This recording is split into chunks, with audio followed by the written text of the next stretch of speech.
ocupa a todos. Yo en general lo veo desde casa, pero hoy me toca estar aquí sentado, así que voy a saludar a Brian Sosa. Brian, ¿cómo estás? Bienvenido a Más de lo Menos. El que falta es Adrián Prestipino. Buen día equipo. ¿Cómo están? Muy ¿Todo bien? bien. ¿Todo en orden? Todo en orden, un poco más ordenado estas semanas. Bueno, y arranco con la primera pregunta. ¿Todo en orden? Sí. Esta semana tuvimos algunas noticias con respecto a empresas que cotizan en el mercado. Algo que está pasando un poco desde que...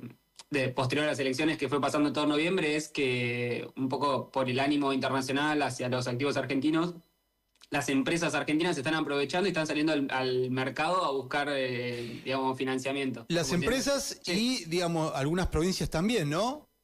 algunas provincias también están diciendo, bueno, el mundo, digamos, a partir de la baja de riesgo país y demás, está mirando con mejores ojos a Argentina. Y las empresas, las energéticas casi todas, Edenor, YPF, Pluspetrol, Pampa Energía, Vista, salieron al mercado y consiguieron financiamiento a muy buena tasa. ¿Están En el refinanciando? mercado internacional. ¿Están refinanciando deudas viejas? O sea, ¿mejores tasas? Claro, en realidad lo que hacen es, digamos, por ejemplo, ¿por qué una empresa se endeudaría, digamos, como YPF, como Pampa, como Vista? Es, digamos, le permite acelerar el proceso productivo de, no sé, por ejemplo, Sí. por ejemplo, si una empresa gana $10 en el año y eso le permite explorar un pozo petrolero al año, bueno, endeudándote, digamos, podrías explorar 2, 3 o 4 y así acelerás el proceso Claro. productivo.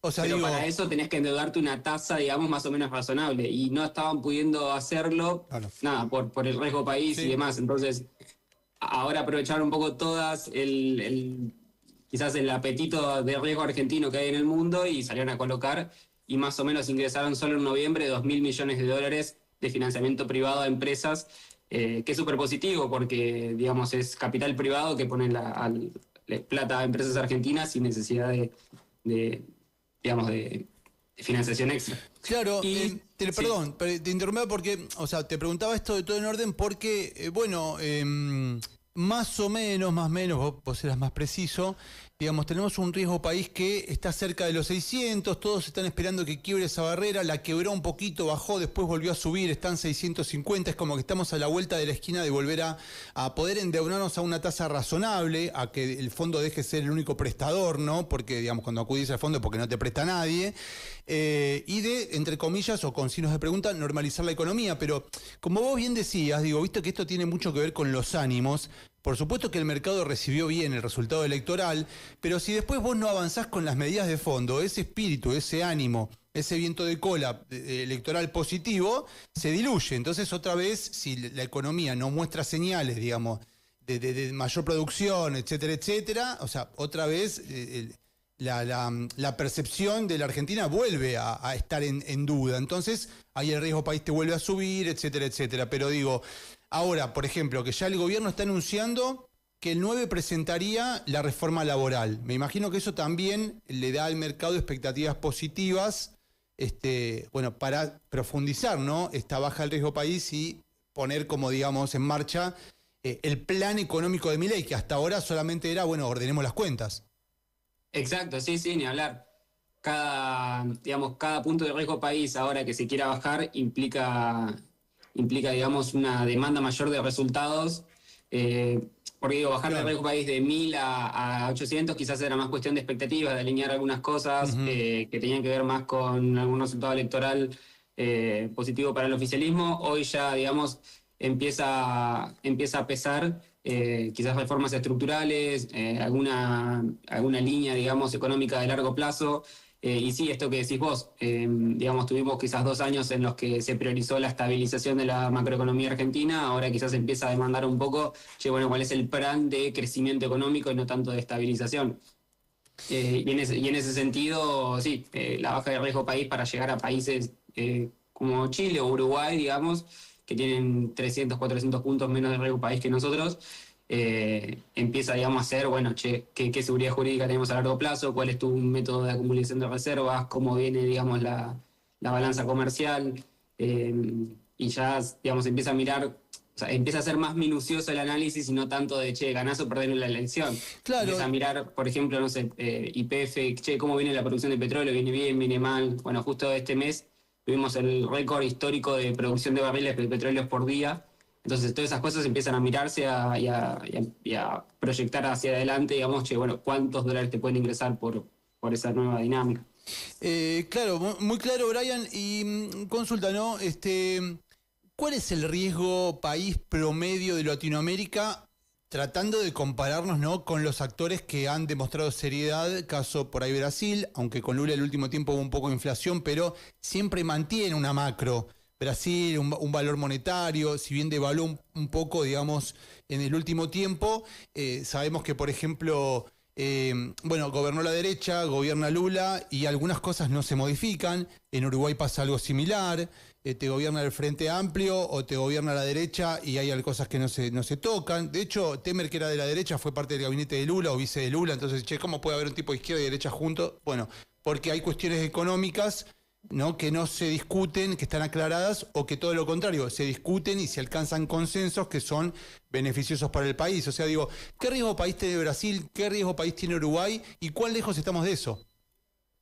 Sí, es exactamente como decís vos. Si bien son países que también tienen, digamos, dificultades políticas, tienen quizás un modelo de acumulación económica ya definido y pese a que van, digamos, pendulando entre ideologías políticas, siguen firmes en su acumulación económica de dinero.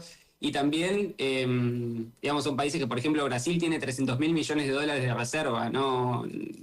Digamos, los brasileros no piensan en el dólar y nosotros... Es que en realidad pasa justamente por ahí, digamos, no vamos a poner un destino exótico porque tal vez mucha gente no es inalcanzable, ¿no?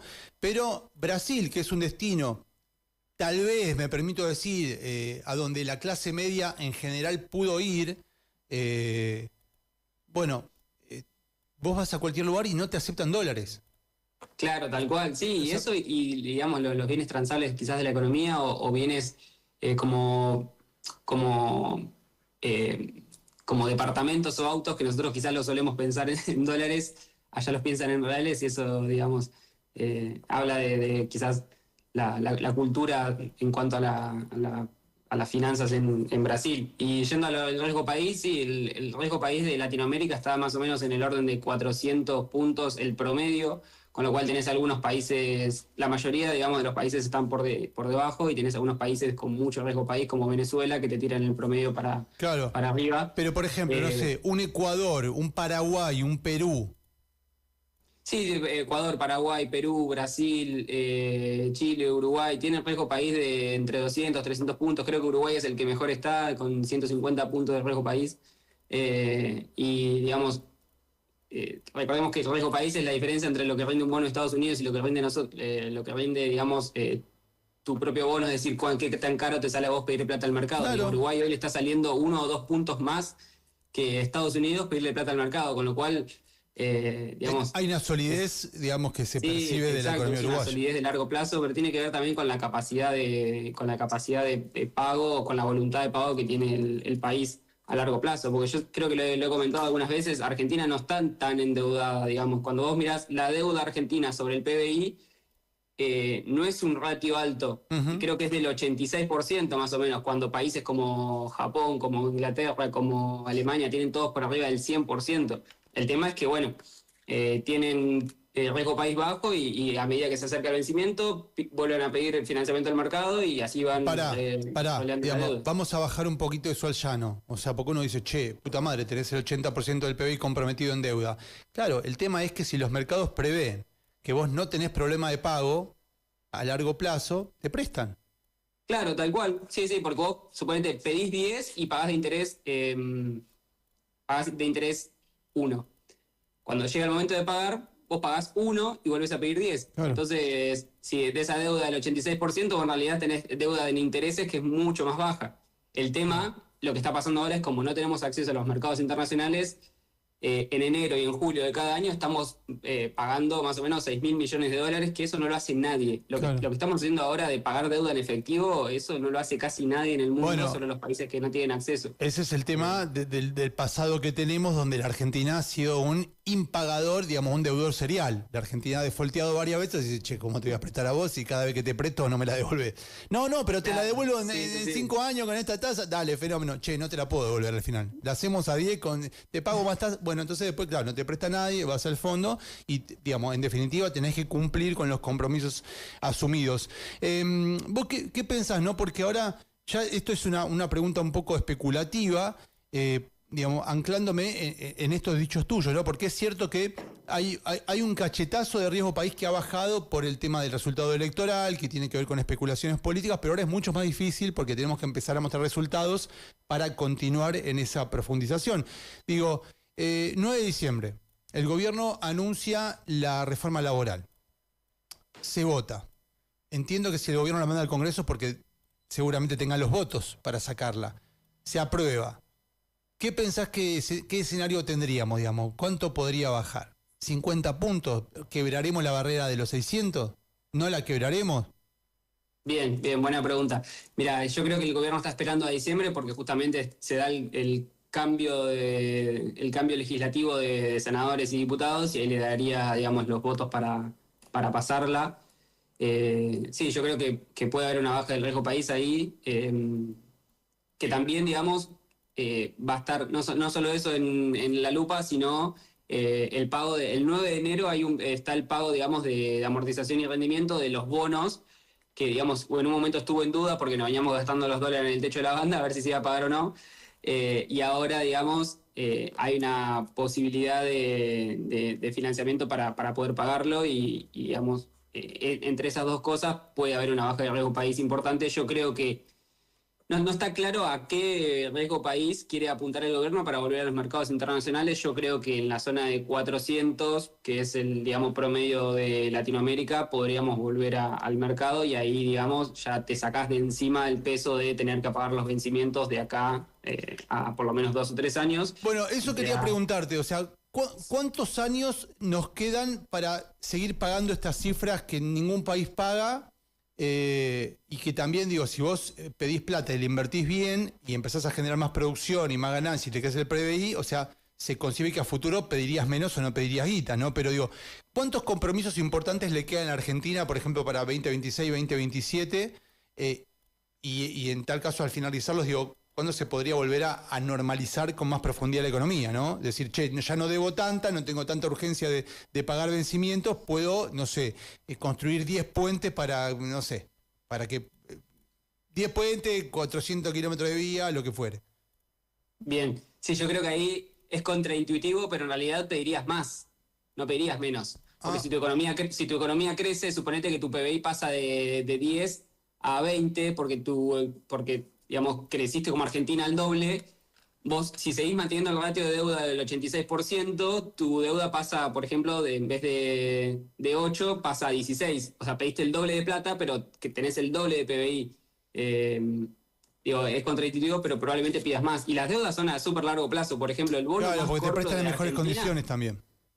¿Cómo? Claro, que digamos, pedís más porque te prestan con mejores condiciones. Porque te prestan con mejores condiciones, digo, claro, y te prestan con mejores condiciones y vos ahí podés, digamos, pedir para... Siempre después depende de para qué la uses, ¿no? Si vos pedís para hacer puentes, rutas, infraestructura, para mejorar, digamos, todo lo que tiene que ver con la ayuda que te puede dar como país para digamos, para mejorar y generar más dólares. Ahora, si vos lo usás para solo tapar agujeros, bueno, es difícil, que es lo que está pasando ahora. Brian, no sé si has tenido la oportunidad, por lo menos de modo superficial, de ver un poco el presupuesto. ¿Cuáles son las grandes líneas de lo que plantea el gobierno en términos económicos para el año que viene? Sí, el presupuesto de las grandes líneas empieza por superávit fiscal, que lo viene manteniendo en 2024, 2025, eso se mantendría. Y, digamos, a diferencia de estos últimos 2 años, hay un poco más de flexibilidad en partidas que fueron un poco golpeadas en los últimos 2 años, como salud, educación, y aumentos, en teoría, por encima de la inflación para jubilados, para distintos sectores. siempre hay que recordar que la inflación que se pone en el presupuesto siempre es bastante ambiciosa, tal como el dólar. Por ejemplo, para el dólar se proyecta en el presupuesto a fin de año que viene, creo que estaba en el rango de 1.400, 1.500, cuando hoy el oficial está en 1.440. O Eso sea, históricamente siempre fue así, ¿viste? Siempre el presupuesto tiene... bueno, pero en realidad, a ver, eso tuvo también que ver con un alto contenido político, es decir, bueno, che, hago un presupuesto donde pienso que voy a gastar más de lo que voy a gastar y que voy a recibir menos de lo que voy a recibir, entonces me queda un margen discrecional para reasignar partidas, ¿no? Pero eso pasa con los presupuestos que no son del todo serios, porque si vamos a la semántica, son presupuestos, es lo que vos presuponés que te va a pasar en términos económicos. Entonces te estás guardando ahí un vueltito en el bolsillo para decir, che, de repente, no sé, te tira una sorpresita preelectoral o algo, alguna cosa, ¿no? Para generar un humor político que me acompañe en las próximas elecciones a las que Argentina está constantemente sometida, porque cada 2 años, ¿no? Tenemos que elegir quién nos va a representar. O sea, vos pensás entonces, ¿cuál es la inflación entonces que está pronosticada para el año que viene? No lo tengo bien en claro, pero creo que está pronosticado algo así entre 1,5 y 2 de inflación mensual. O sea que tendremos entre un 18 y un 24. Que va a andar más o menos en el rango de 24 o 30 anual. Digamos, que es una inflación ya similar a la que tenemos en este año, y eso es súper positivo. Bueno, entonces digo, la economía que se viene para el 2026 se asemeja un poco, por lo menos, a lo que discursivamente plantea Milei, que dice, che, lo peor ya pasó, ahora, digamos, vamos a limar un poco la motosierra. Sí, a ver, ahí yo creo que lo que se está dando ahora en economía es como, un resultado diferente, depende de dónde pongas la lupa. Por ejemplo, no sé, en consumo masivo ya llevamos 6 meses seguidos de caída, tanto en el segmento minorista como en el segmento mayorista, y ahí entra todo: alimento, bebida, carne, indumentaria. Entonces, ahí está, digamos, bastante golpeado. Ahora, por ejemplo, mirás la construcción o las escrituras, y octubre fue el mejor mes de escrituras de los últimos 25 años. Entonces, Bueno, la construcción sí levantó. es bastante dispar. Vos tenés 6 meses caída de consumo masivo y te ves el mejor octubre de escritura de los últimos 25, de todo el siglo, digamos. Bueno, la construcción, entonces, empieza a pasar eso, ¿viste? es un parámetro interesante porque mueve muchas industrias la construcción. Entonces, si digamos, repuntó la construcción, vos me decís, porque justamente el otro día leía una nota que decía que hay industria o ramas productivas que caen un 10% y hay otras que están un 10% arriba. Claro, el tema es... se empieza a ver como esta reconfiguración de matriz productiva, en la que quizás algunos sectores, como por ejemplo lo que mencionaba recién, el energético, que YPF tuvo récord de producción de barriles de petróleo en un solo día, junto a lo que te comento de la construcción. Después pasás al consumo masivo y lo ves un poco, lo ves caído, o quizás ves, no sé, menor gasto en hotelería, en turismo. Entonces es selectivo, ¿viste? Empieza a reconfigurarse un poco la matriz productiva que veníamos sosteniendo hace un par de años, y tiene que ver con un cambio de modelo económico también, Claro, no solo con...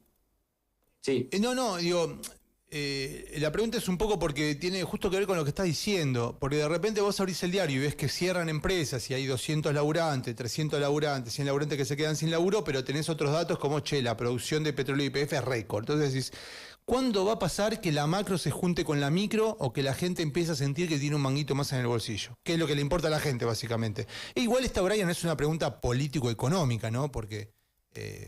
digamos, los datos por ahí están, o uno prevé, porque estamos hablando de presupuesto, uno lo prevé para el año que viene, pero tiene que llegar y hay que también tener en cuenta que puede haber un imprevisto. Sí, tal cual. Sí, ahí, digamos, empieza a pasar esto, digamos, hay como cuando vos mirás los datos macro, después tenés que hacer una lupa en lo micro, y a veces hay estas divergencias. Por ejemplo, no sé, en el último mes el saldo comercial de exportaciones versus importaciones fue positivo por 800 millones de dólares. Y después quizás vos ves en la micro y que algunas empresas manufactureras están importando menos, Claro. hay quizás más exportación de energía. Pues decís, che, bueno, todo lo que tiene que ver con Shein, con Temu, están arrasando, sí, pero la balanza comercial aún te da Es positivo. positiva.